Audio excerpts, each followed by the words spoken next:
yang melihara jalan bagusin tuh. Kan dia emang nggak kuat beli sendiri. Iya. Iya. Lanjut.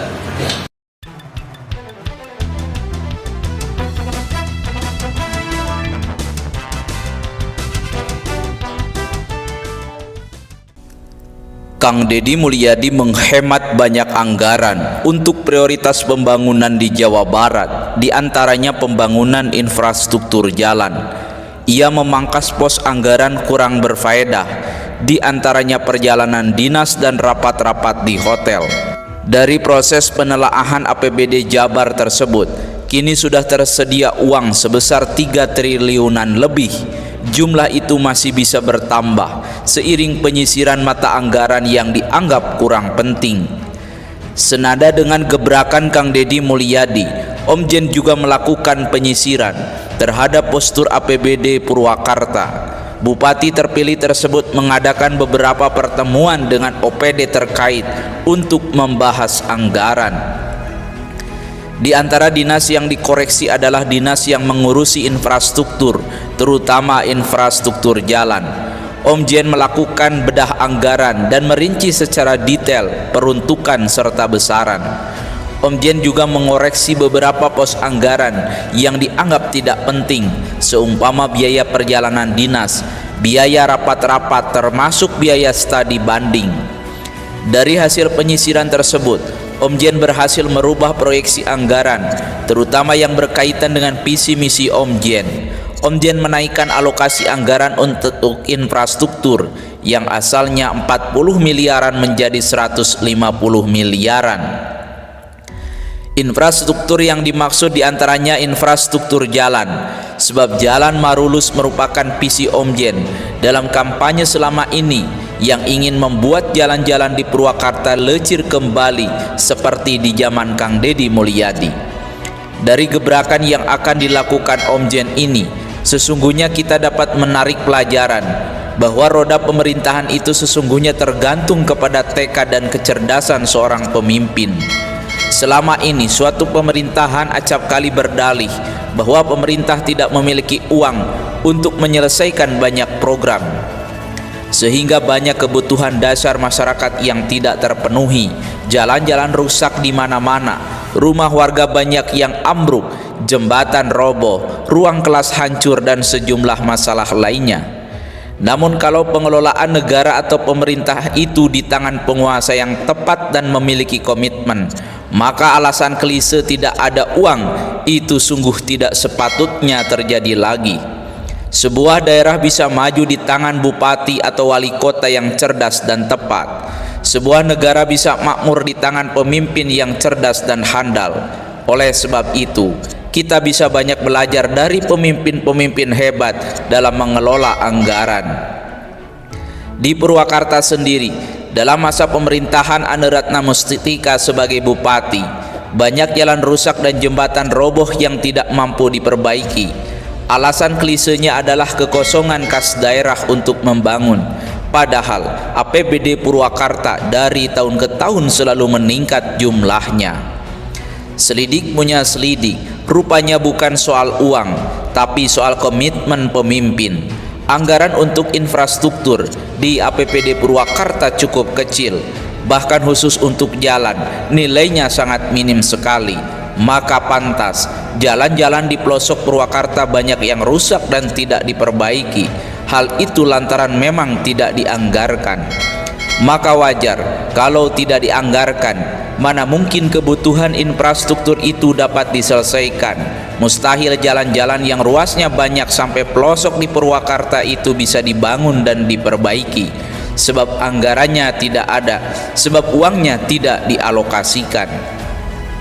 Disinilah seorang pemimpin diuji, selain harus berpikir keras untuk menambah pendapatan, juga bagaimana mengatur tata kelola keuangan. Sebab anggaran yang ada, jika dikelola tepat dan efisien, maka bisa mencukupi kebutuhan rumah tangga daerah. Kita bisa belajar dari pengaturan uang dalam lingkup rumah tangga, seperti kata Kang Deddy Mulyadi, seorang ibu yang biasanya bertugas mengatur keuangan rumah tangga itu bisa mencukupi kebutuhan keluarga bukan lantaran banyak uang, namun alatan kemampuan untuk mengendalikan biaya hidup. Saeutik mahi loba nyesa, itu falsafah pengaturan keuangan orang Sunda. Begitu juga dalam pemerintahan Om Jen yang akan datang. Om Jen sudah mempelajari secara seksama postur APBD Purwakarta. Om Jen akan menambah banyak pendapatan daerah, namun Om Jen juga akan menghemat untuk pos anggaran yang tidak penting. Maka visi Jalan Marulus, Imah Aralus dan rakyat kaurus itu akan menjadi prioritas pembangunan Om Jen di tahun pertama. Om Jen akan menyelesaikan jalan-jalan butut di Purwakarta sampai pelosok, mulai dari lingkar barat, di daerah timur, juga di seluruh pelosok Purwakarta.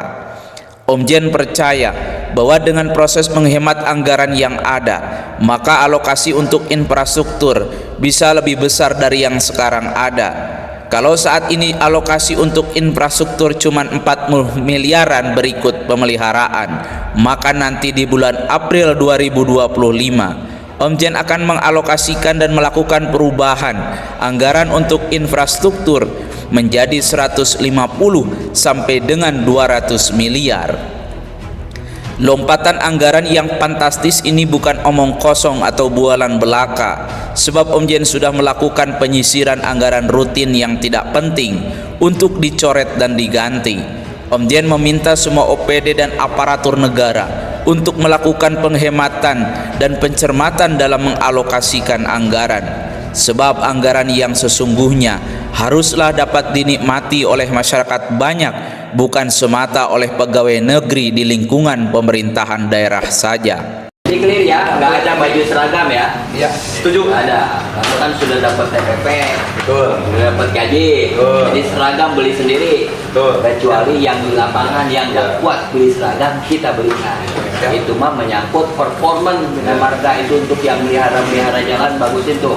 Kan dia emang nggak kuat beli sendiri. Iya. Iya. Lanjut. Assalamualaikum warahmatullahi wabarakatuh. Di perwakilan kirim di tim relawan Bupati Aing dan perwakilan Bupati terpilih Aina Om Jen aturan ya pembangunan untuk desa Bundar RT 11 RW 10 nya perbaikan rumah. Hatur nuhun kasadayana rojonganana. Hatur nuhun ka Bupati atas ngabantos perbaikan rumah warga. Hatur nuhun ka Palurah atas dongkap ka dieu. Nuhun sadayana berkarerengan Pak RT Pak RW. Abdi ngawakilan Bupati salam baktos ku Bupati langsung ka masyarakat Desa Bundar. Palurah mohon bukan hal yang baru. mohon Justru tapi sebagai KS kita mempertahankan budaya desa. tah lurus Itu yang kita sama-sama jaga. mohon Itu yang kedua kalinya kegiatan ini. mohon Ya, alhamdulillah benar masyarakatnya kompak ya, alhamdulillah. itu sebagai bobotoh aja. Ya, siap Kita siap. beri motivasi. Mohon, Dan kita juga diajarin sama orang tua dulu ya. mohon. Turut berhenti akun dan diri dan anak ya. Kalau saya ada kesulitan kepada diri semua. Inilah tugas kita nyata ya. Mohon, Mudah-mudahan apa yang kita lakukan mohon. jadi motivasi buat kita semua. Kita Bundar ya. Ya, ya. Khususnya Abdi nih, seperti Abdi sebagai bobotoh bahasa Abdi. Iya. Alhamdulillah banyak kejadian masyarakat. Bang Uceng. Ya, khususnya ke Bupati, ke Ketua, Hatur Nuhun atas nama warga masyarakat Desa Bundar, khususnya Kecamatan Jatiluhur umumnya. Hatur Nuhun. Assalamualaikum warahmatullahi wabarakatuh. Waalaikumsalam.